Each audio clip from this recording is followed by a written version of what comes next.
అమ్మకు. నీ ముద్దెల కూతురు రాస్తున్న ఉత్తరం. అమ్మా, ఇక్కడ మేమంతా క్షేమంగానే ఉన్నాము. నువ్వు కూడా క్షేమంగానే ఉన్నావనుకుంటున్నాను. ఇక్కడ నేను, తమ్ముడు బాగా చదువుకుంటున్నాం. మా ఇద్దరిని నాన్న చాలా బాగా చూస్తున్నాడు.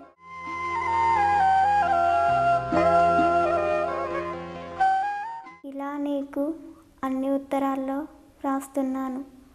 నువ్వు దుబాయ్ వెళ్ళి ఇప్పటికీ సంవత్సరం దాటింది. ఇక్కడేమో అందరూ మీ అమ్మ దుబాయ్ వెళ్ళిందిగా, బాగానే సంపాదిస్తుంది, మీరు హాయిగా ఉండొచ్చు అని అందరూ అంటుంటే నిజమేమో అనుకున్నాను. కానీ ఇక్కడ మేము ఎవ్వరం సంతోషంగా లేము. నువ్వు ఇక్కడ ఉన్నప్పుడు చాలా హ్యాపీగా ఉండేది. ఇంటి పనులన్నీ నువ్వు చేసి నాకు జడలేసి రెడీ చేసి స్కూల్కి పంపేదానివి. మేమేమో స్కూల్లో బాగా చదువుకునే వాళ్ళం.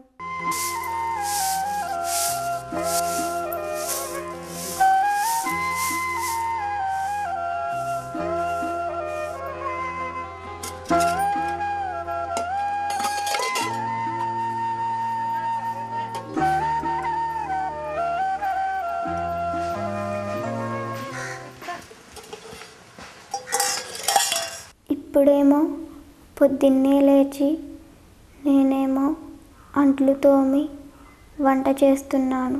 తమ్ముడు నీళ్లు తెచ్చి ఇల్లు వాకిలి తుడుస్తున్నాడు. తమ్ముడు ఇంటి పనులు బాగానే చేస్తున్నాడు. కానీ స్కూల్కి సరిగా రావడం లేదు. మొన్న ఏమైందంటే నేను, తమ్ముడు ఇంటి పనులు చేసుకొని స్కూల్కి వెళ్ళడానికి రెడీ అయ్యాం. ఇంతలో తమ్ముడికి కడుపు నొప్పి వస్తుందని మానేశాడు. తర్వాత వాడు స్కూల్ ఎగ్గొట్టి గోళీలు ఆడటానికి వెళ్ళాడని రాములత్త చెప్పింది. ఆ రోజు నేను స్కూల్కి వెళ్ళాను. లెక్కల మాస్టర్ హోంవర్క్ చేయలేదని నన్ను తిట్టి కొట్టి బయట నుంచి చదివించారు. నాకు చాలా ఏడుపు వచ్చిందమ్మా. పొద్దున్న సాయంత్రం అన్నం వండటానికే టైం సరిపోతుంది. ఇంకా హోంవర్క్ చేయడానికి టైం ఎక్కడుంది? ఇవన్నీ నాన్నతో చెబుదామంటే అసలు నాన్న ఇంటికి ఎప్పుడు వస్తాడో తెలీదు, ఎప్పుడు వెళ్తాడో తెలీదు.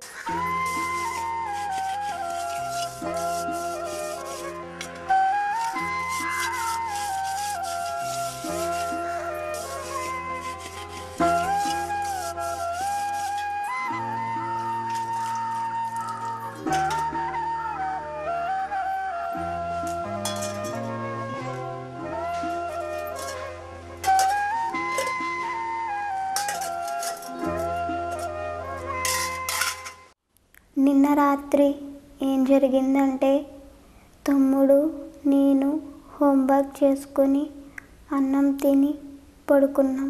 నాకేమో నిద్ర రావటం లేదు. టైం 10 గంటలు రాత్రి దాటింది. స్కూల్లో మాస్టర్ కొట్టారుగా, అది గుర్తొచ్చి ఆలోచిస్తున్నాను. ఈలోగా ఎవరో తలుపు కొట్టిన శబ్దం. నేను ముందు భయపడ్డాను. కానీ తరువాత అమ్మ స్వీటీ తలుపు తీయని నాన్న మాట. నేను లేచి తలుపు తీశాను. నాన్న మందు తాగి వచ్చాడు. నాన్నకి అన్నం పెట్టాను. ఎందుకు నాన్న నిన్న రాత్రి ఇంటికి రాలేదు అని అడిగాను. అప్పుడే నాన్న ఫోన్ రింగ్ అయింది. నాన్న ఫోన్ తీసి హలో, అదేంటి ఈరోజు రాను, రేపు వస్తాను అన్నాడు. వెంటనే మళ్ళీ భోంచేసి వస్తాను అన్నాడు. ఎవరో ఫ్రెండ్ ఫోన్ చేసి రమ్మన్నాడు అని నాన్న వెళ్ళిపోయాడు.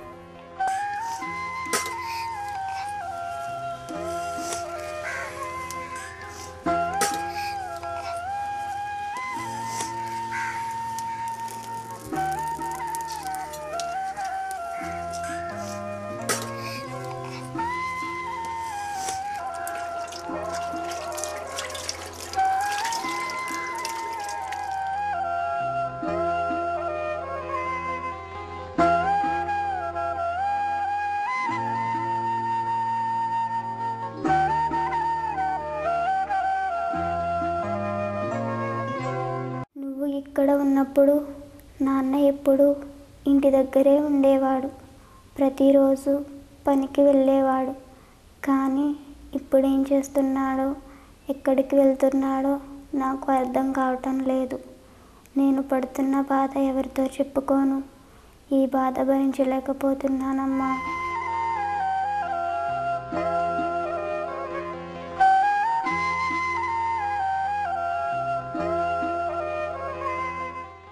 నీ చేతి ముద్దలు తినే నేను నాన్నకి, తమ్ముడికి అమ్మనై అన్ని పనులు చేస్తున్నాను. నువ్వు దేశం కాని దేశంలో ఇలాగున్నావనే ఒక బాధ. నువ్వు ఇక్కడ కూలి పనికి వెళ్ళినప్పుడు మనం చాలా సంతోషంగా ఉండేవాళ్ళం. కానీ ఇప్పుడు ఆ సంతోషం లేదు. నువ్వు దుబాయ్ వెళ్ళి ఎంత డబ్బు సంపాదించావో తెలియదు కానీ నేను మాత్రం ఇక్కడ నరకం అనుభవిస్తున్నాను.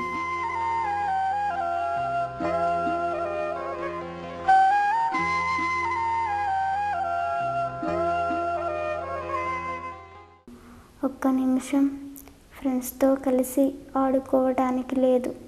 నా ఆనందాన్ని పూర్తిగా కోల్పోయాను. ఈ బాధలన్నీ మర్చిపోయి మేము సంతోషంగా ఉండాలంటే నువ్వు కూడా మాతోనే ఉండాలి. నువ్వు తొందరగా వస్తావని ఆశిస్తూ నీ కూతురు.